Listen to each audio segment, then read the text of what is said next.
जय हिंद दोस्तों। एक बार पुनः मैं आपके सामने बायोलॉजी के एपिसोड को लेकर उपस्थित हूं। तो आज मैं डिस्कस करने जा रहा हूं श्वसन तंत्र में, और बहुत ही सिंपल तरीके से जो है मैं पूरे श्वसन तंत्र से आने वाले सभी प्रश्नों का उत्तर देने का प्रयास करूंगा। और इसके लिए जो हमने एक बहुत अच्छा फॉर्मेट भी बना दिया है। तो दोस्तों, श्वसन तंत्र का जो भाग है वो भाग जो है उसे हम दो भाग में बांट करके देखें। सबसे पहले श्वसन प्रक्रिया में भाग लेने वाले जितने भी ऑर्गन हैं यानी अंग हैं उसके बारे में। उसके बाद दूसरा श्वसन की प्रक्रिया में क्या क्या शामिल है। तो सबसे पहला यह है कि श्वसन तंत्र के अंतर्गत जो श्वसन ऑर्गन हैं यानी श्वसन में भाग लेने वाले जो ये ऑर्गेनेल्स हैं, माने ऑर्गन कहा जाए, अंग है, उनमें सबसे पहला है नासिका छिद्र। तो हवा जब हम जो है सांस लेते हैं, देख लीजिए इस तरह से आप भी सांस लेकर के थोड़ा सा जो है देखिए, तो ये नासिका छिद्र से ही हवा आपके शरीर में प्रवेश करती है और वह हवा को क्या करता है, थोड़ा सा वो नासिका छिद्र हवा को गर्म कर देता है ताकि आपके बॉडी के टेम्परेचर मेंटेन रहे। नंबर एक बात है। नंबर दो बातें, वहां से आगे बढ़ता है फेरिंग्स, और फेरिंग्स में यह कहा जाए कि भोजन और हवा जो है क्या करता है, इस दोनों को समान रास्ता उपलब्ध कराता है। और इपिग्लोटिस ये सहायता करता है भोजन करने के वक्त हवा के रास्ते को बंद करने में, और साथ साथ जो है हवा यानी सांस लेने के वक्त जो है भोजन के रास्ते बंद करने में। तो इसलिए जो है ये जो है बहुत ही इंपॉर्टेंट भाग है। दूसरी बात है कि हवा उसके बाद लैरिंग्स में जाती है। लैरिंग्स को क्या कहा जाता है, वॉइस बॉक्स कहा जाता है। दोस्तों क्या कहा जाता है, वॉइस बॉक्स। कई बार ये प्रश्न पूछे जा चुके हैं विभिन्न एग्जामों में। तो आप देखेंगे कि महिलाओं की आवाज क्या होती है, बहुत पतली होती है। इसका मतलब क्या है, इसका मतलब यह है कि महिलाओं का वॉइस बॉक्स ज्यादा विकसित नहीं होता है, कम विकसित होता है। और पुरुषों का वॉइस बॉक्स क्या होता है, पुरुषों की आवाज थोड़ा भैंस जैसी होती है। तो पुरुषों की आवाज का जो है भैंस जैसे होने का मेन कारण क्या है कि उसका वॉइस बॉक्स यानी लेरिंग्स वो क्या होता है, ज्यादा विकसित होता है। उसके बाद हवा जो आगे बढ़ती है ट्रेकिया से। ट्रेकिया लगभग 4 से 5 इंच क्या होता है, लंबा होता है। और दूसरी बात यह है कि इस ट्रेकिया के चारों तरफ, तो ट्रेकिया के चारों तरफ अगर देखिए जो है, जैसे मान लीजिए ये ट्रेकिया है, तो इसके चारों तरफ जो है एक रिंग जो है बनी होती है जिसे कार्टिलेज कहा जाता है यानी उपास्थि कहा जाता है। ठीक है, यह जो है मुलायम और क्या कहते हैं, यह कहा जाए लचीला जो है बोन ही है। तो इसके कारण से हम गर्दन को जब मूव कराते हैं तो सांस लेने में हमें दिक्कत नहीं होती है। उसका सबसे मुख्य कारण क्या है, सबसे ज्यादा योगदान किसका है, इसी कार्टिलेज का है। और ये ट्रेकिया आगे चल करके दो भाग में विभाजित हो जाता है और जिसे ब्रोंकाई कहते हैं। ब्रोंकाई के रूप में ही यह फेफड़ा में अगर देखा जाए तो फेफड़ा में जो है क्या होता है, ये जो है आपका क्या कहते हैं, एक प्रकार से कहा जाए कि ये जो है फेफड़ा में प्रवेश लेता है। दूसरी बात यह है कि ये ब्रोंकाई फेफड़ा में जाने के पश्चात अत्यधिक मात्रा में क्या होता है, अत्यधिक मात्रा में विभाजित हो जाता है, जिसे क्या कहते हैं, ब्रोंकियोल्स कहते हैं। जिसको क्या कहा जाता है दोस्तों, ब्रोंकियोल्स कहा जाता है। और ब्रोंकियोल्स जो है एक तरह से ये कहिए कि ब्रोंकियोल्स में थैली नुमा, हवा की थैली नुमा संरचना होती है जिसको एयर सैक भी कहा जाता है।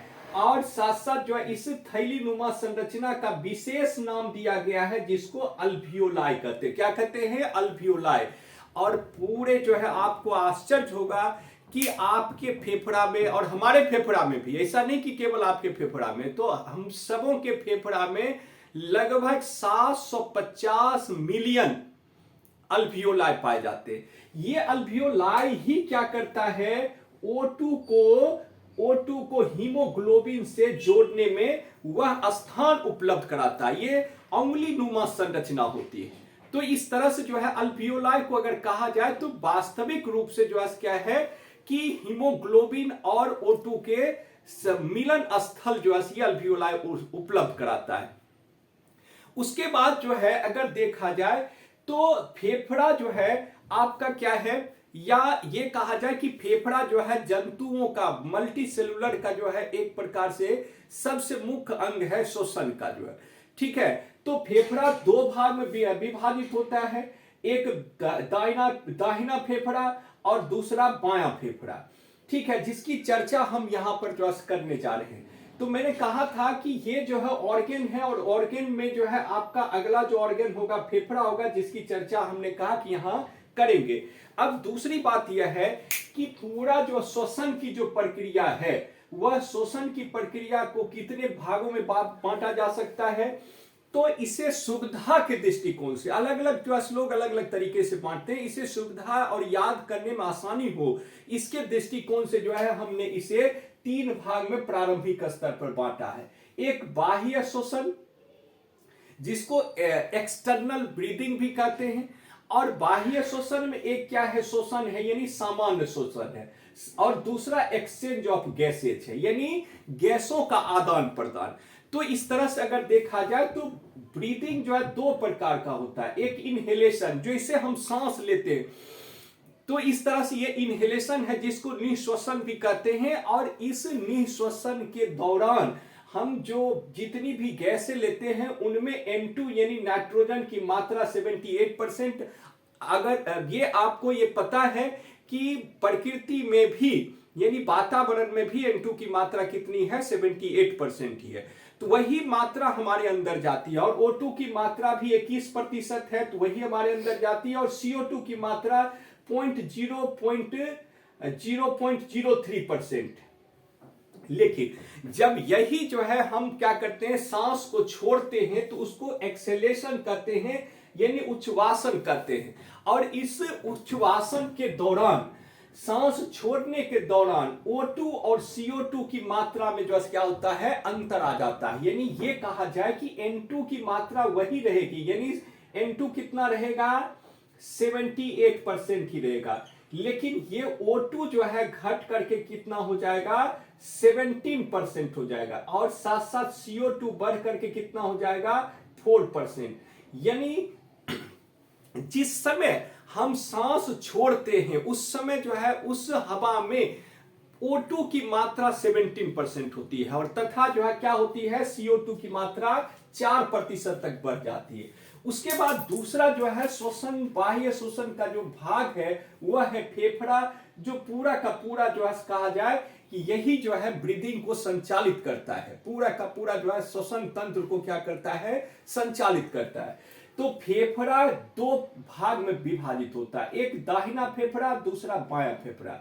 दाहिना फेफड़ा 3 भाग में दोस्तों विभाजित होता है। दाहिना फेफड़ा कितने भाग में, 3 भाग में, तथा बायां फेफड़ा 2 भाग में। और इस प्रकार देखा जाए तो दाहिना फेफड़ा बड़ा होता है, बायां फेफड़ा क्या होता है, छोटा होता है। दूसरी बात है फेफड़े का आकार कैसा होता है, तो हम कहेंगे ये शंक्वाकार होता है। कैसा आकार होता है, और नॉर्मली इसका वजन जो है 320 से 350 ग्राम होता है। कितना होता है, 320 से 350 ग्राम, ये एक औसत जो है इसमें बता रहा हूं। इसके अतिरिक्त जो है इसका कलर गुलाबी होता है। दूसरी बात यह है कि जो वयस्क व्यक्ति हैं उनमें सांस की जो औसत प्रति मिनट है, दर है, वो क्या है, 12 से 16 बार। यानी 1 मिनट में 12 से 16 बार हम क्या करते हैं, औसतन सांस लेते हैं, यानी वयस्क व्यक्ति। लेकिन नवजात में यही जो क्या होता है, नवजात शिशुओं में 30 से 32 बार होता है। दूसरी बात यह है कि इस श्वसन की प्रक्रिया के अंतर्गत गैसों का परिवहन एक महत्वपूर्ण भाग है। जब अल्वियोलाई क्या करता है, O2 को हीमोग्लोबिन से जोड़ देता है, और हीमोग्लोबिन कहां होता है, यह जो आरबीसी में होता है। तो इस तरह से जो है ये कहा जाए कि फेरस यानी इस O2 का मेन जो है क्या, हीमोग्लोबिन का जो है मेन ये है आपका Fe, फेरस। तो फेरस यानी आयरन, आयरन में O2 के जुड़ने की क्या होती है, एफिनिटी होती है, यानी आकर्षण होता है। और यह इससे जुड़ करके क्या होता है, यानी जो है एक प्रकार से ये कहा जाए कि हीमोग्लोबिन का ऑक्सीकरण हो जाता है। यानी ऑक्सीजन का जुड़ना, ऑक्सीकरण। तो ये जो है HbO2 बनता है। और ये देखा जाए अगर वास्तविक रूप से हीमोग्लोबिन के कलर की बात किया जाए तो इसका वास्तविक कलर बैंगनी होता है, लेकिन O2 जब जुड़ जाता है तो ये गुलाबी हो जाता है। और फिर यही O2 जब कहां, जब कोशिका में चला जाता है और कोशिका के माइटोकॉन्ड्रिया में, कहां, माइटोकॉन्ड्रिया में चला जाता है, तो O2 जो है वो वहां पर छोड़ देता है, उसको डीऑक्सीजनेशन यानी अवकरण कहते हैं। और साथ साथ वहां से CO2 ग्रहण करके फिर उसे फेफड़ा तक ला करके छोड़ देता है और ब्रीदिंग के माध्यम से फिर हम उसे क्या करते हैं, बाहर कर देते हैं। तो एक तरह से ये कहा जाए कि जिस समय वापसी होती है तो वेन से होती है, अर्थात शीरा से होती है, और उस शीरा में जो है उसका रंग कैसा हो जाएगा, नीला हो जाएगा। तो इस तरह की ये प्रक्रिया होती है। फिर से इसे जरा जो रिवाइज कर लीजिए कि हीमोग्लोबिन का वास्तविक कलर बैंगनी होता है। दूसरी बात है कि O2 से जुड़ने के बाद ये गुलाबी हो जाता है और वेन में जब O2 वहां ऑलरेडी माइटोकॉन्ड्रिया में छोड़ दिया जाएगा तो वापसी के समय वेन में ये क्या हो जाएगा, यानी शिरा में ये नीला कलर का हो जाएगा। तो कुल मिलाकर के एक बात और भी जो देखा जाए तो माइटोकॉन्ड्रिया में जो है इसका क्या होता है, डीऑक्सीजनेशन होता है Hb का यानी हीमोग्लोबिन का, ठीक है। और दूसरी बात है ऑक्सीजनेशन करने का काम कहां होता है, अल्वियोलाई के पास। उसके बाद कोशिकीय शोषण जो महत्वपूर्ण है, और इससे जो है कई सारे सवाल जो है कई सारे एग्जाम में पूछे जाते रहे, जैसे क्रेब्स साइकिल के दौरान कुल मिलाकर कितना एटीपी बनता है, नेट कितना एटीपी बनता है, इसके अतिरिक्त ग्लाइकोलाइसिस में जो है कितना एटीपी कुल जो है बनता है और नेट कितना बनता है। तो इसको जो है हम लोग जो है कोशिकीय शोषण के अंतर्गत इसका अध्ययन करते हैं। तो कोशिका में जो संपन्न होता है शोषण, उस शोषण को कोशिकीय शोषण कहते हैं और यहीं से ऊर्जा का निर्माण होता है। कोशिकीय शोषण से किसका निर्माण होता है, ऊर्जा का निर्माण होता है। इस कोशिकीय शोषण को हम क्या कर सकते हैं, दो भाग में बांट सकते हैं, एक ऑक्सी शोषण और दूसरा अनऑक्सी शोषण। ऑक्सी शोषण मतलब यह कि O2 की अनुपस्थिति में, ये O2 नहीं है, और ऑक्सी शोषण का मतलब यह है कि O2 उपस्थित है। अब एक बात यह है दोस्तों कि जितना भी एक कोशिकीय जीव है, तो एक कोशिकीय जीव जैसे अमीबा हो गया, पैरामीशियम हो गया, इन सब में जो भी जो है शोषण की प्रक्रिया होती है वो अनॉक्सी होती है, और साथ साथ जो अनॉक्सी शोषण को हम दूसरे रूप में ग्लाइकोलाइसिस भी कहते हैं। अनॉक्सी शोषण को हम दूसरे रूप में क्या कहेंगे, ग्लाइकोलाइसिस भी कहेंगे। और दूसरी बात है जितने भी मल्टी सेलुलर यानी बहुकोशिकीय जंतु होते हैं उन सब में ऑक्सी शोषण ही होता है। लेकिन एक बात यह है कि जब हम देखें ऊर्जा निर्माण के समय, तो उस परिस्थिति में एक कोशिकीय जितने भी जीव हैं उनमें ऊर्जा निर्माण का एकमात्र तरीका है ग्लाइकोलाइसिस, और बहुकोशिकीय जितने भी जीव हैं उनमें ऊर्जा निर्माण का दो तरीका है, एक ग्लाइकोलाइसिस और दूसरा क्रेब्स साइकिल। तो माइटोकॉन्ड्रिया के अंतर्गत जो क्रिया संपन्न होती है जिसके द्वारा ऊर्जा का निर्माण होता है उसे क्रेब्स साइकिल के नाम से जाना जाता है। और माइटोकॉन्ड्रिया के बाहर यानी साइटोप्लाज्म में, साइटोप्लाज्म मतलब न्यूक्लियस को छोड़ करके और माइटोकॉन्ड्रिया को छोड़ करके अन्य जितने भी कोशिकांग हैं यानी कोशिका के अंग हैं, तो उसे साइटोप्लाज्म कहा जाएगा। और साइटोप्लाज्म में ग्लाइकोलाइसिस की प्रक्रिया संपन्न होती है। अब एक बात यह है कि ग्लाइकोलाइसिस के लिए मैंने बताया कि ये जो है ऑक्सीजन की अनुपस्थिति में होता है, और दूसरी बात यह है कि कुल यहां पर 4 एटीपी का निर्माण होगा। ग्लाइकोलाइसिस में ग्लूकोज के एक इकाई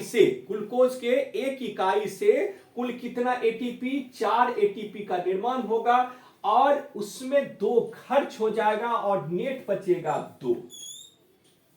तो इस तरह से देखा जाए कि 2 एटीपी का निर्माण यहां पर शुद्ध रूप से हुआ, नेट रूप से। दूसरी बात है कि अगर हम देखें तो ग्लाइकोलाइसिस का जो मल्टी सेलुलर एनिमल है उनमें ग्लाइकोलाइसिस का अंत उत्पाद दैट इज एंड प्रोडक्ट क्या होता है, पायरुविक एसिड होता है। क्या होता है दोस्तों? पायरुविक एसिड होता है। और यही पायरुविक एसिड कहां चला जाएगा? माइटोकॉन्ड्रिया में चला जाएगा। और माइटोकॉन्ड्रिया में जाने के पश्चात पायरुविक एसिड के विघटन से, यहां पूर्ण विघटन अब शुरू हो जाएगा ग्लूकोज का। तो पायरुविक एसिड के विघटन से कुल 38 एटीपी का निर्माण होगा, लेकिन 2 एटीपी खर्च हो जाते हैं, इसलिए नेट जो है क्रेब्स साइकिल का उत्पाद कितना होता है? 36 एटीपी। तो यहां एक बात ध्यान देने योग्य है कि अगर देखा जाए तो ग्लाइकोलाइसिस का अंत उत्पाद पायरुविक एसिड है और क्रेब्स साइकिल का अंत उत्पाद ऊर्जा है, जो एटीपी के रूप में होता है। अंत उत्पाद क्या है? ऊर्जा है। तो कुल मिलाकर के देखा जाए ये शोषण की स्थिति है। दूसरी बात यह है कि हम लोग अगर देखें, हम लोग जैसे नॉर्मली सांस लेते हैं और छोड़ते हैं तो उसको टाइडल वॉल्यूम कहा जाता है। उसको क्या कहा जाता है? टाइडल वॉल्यूम कहा जाता है। और ये 500 ml औसत जो है लेते छोड़ते हैं। ये कितना है? 500 ml है। लेकिन जब आप थोड़ा दम लगा करके सांस जोर से खींचेंगे, जितना जो है आप खींच सकते हैं, तो उसको क्या कहेंगे? IRV, इंस्पायरेटरी रिजर्व वॉल्यूम कहा जाएगा। और इसका जो है औसत जो है मान लीजिए मनुष्य में 3000 ml ये होता है। और साथ साथ दम लगा करके सांस जो हम छोड़ते हैं, उस छोड़ने की स्थिति को ERV यानी एक्सटर्नल रिजर्व वॉल्यूम कहते हैं। और ये मात्र 1100 ml औसत होता है। अब यदि हम पूरा का पूरा जो है क्या करें? सांस छोड़ने का जितनी हमारी कैपेसिटी है, उस कैपेसिटी के अनुसार सांस छोड़े, तो शेष फेफड़ा में जितनी हवा जो है क्या रहती है? रिजर्व रहती है। अर्थात शेष फेफड़ा में जो है जितनी हवा जो वहां मौजूद होती है, उसको RV यानी रिजर्व वॉल्यूम कहते हैं। और ये औसत कितना होता है? 1200 ml होता है। कितना होता है? 1200 ml होता है। दूसरी बात यह है दोस्तों कि एक व्यक्ति एक्सरसाइज करके, एक जो है पुरुष एक्सरसाइज करके जो है और काफी अभ्यास के बाद अधिकतम अपने फेफड़ा की कैपेसिटी को बढ़ा सकता है, तो वो 5800 ml तक बढ़ा सकता है। कितना तक बढ़ा सकता है? 5800 ml तक। तो दोस्तों मुझे उम्मीद है कि श्वसन तंत्र आपको पसंद आया होगा। और दूसरी बात यह है कि सभी प्रश्नों का उत्तर अवश्य आपको मिल गया होगा। आप इससे जो है अगर क्या करते हैं, आपको अच्छा लगे तो इसे जो है आगे शेयर भी करिए। और साथ साथ जो है आप सब्सक्राइब जरूर कीजिए और बेल आइकन जो है दबाइए। इसके अतिरिक्त जो है लाइक करना ना भूलिए। धन्यवाद दोस्तों।